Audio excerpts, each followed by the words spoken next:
Welcome to Todo Sarap! Ang recipe ko for today ay sinigang na baka.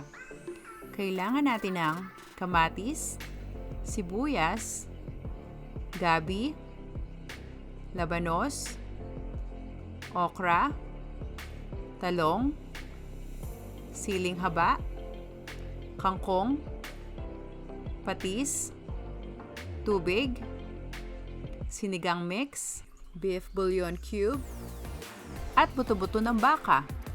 Ilagay natin yung karne sa isang kaldero, tapos talagdagan natin siya ng tubig.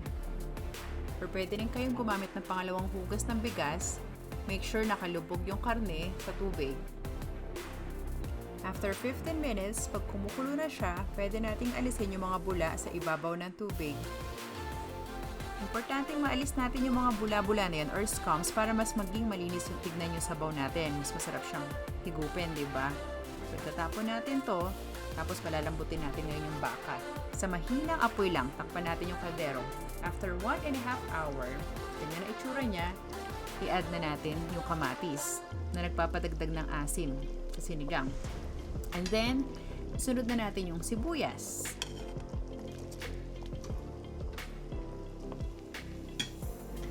Tapos yan, dagdag na rin natin yung pampaasim natin, ang Tamarind soup mix. Kung kulang pa sa inyong isa, pwede nyo nagdagan. At maglalagay ako ng beef bouillon cube para mas maging flavorful yung broth. Pag kumukulo na siya ulit, isunod na natin yung gabi na binalatan natin. Siya ang una sa lahat kasi matagal yan lumambot. Tapos, dagdagan nyo ng patis, pampalasa, according to taste, and then takpan natin ulit hanggang sa kumulo. After 30 minutes, malambot na yung gabi natin, pwede na natin i-add yung iba pang mga gulay, kagaya ng talong. Todo sarap tip, huwag nyo munang hihiwain yung talong unless iluluto nyo na siya or else mag-brown yung loob niya. Ito naman, sunod natin ng okra. Tamang amount lang ng okra kasi meron ng gabi kanina na nagpapalapot na ng sabaw. So, mag-intay lang tayo ng few more minutes hanggang sa medyo half-cook na to. Susunod naman natin yung labanos or daikon radish. Isabay na rin natin yung siling haba para mas masarap.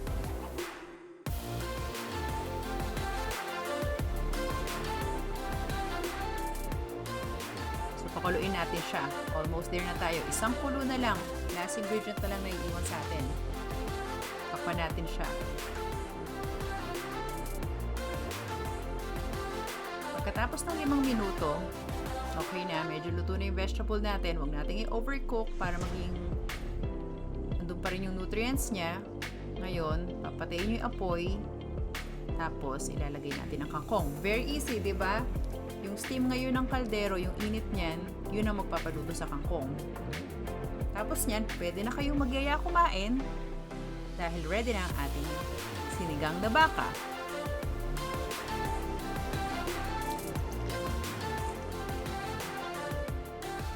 Ito naman ang complete ingredients na ginamit natin sa pagluluto nito.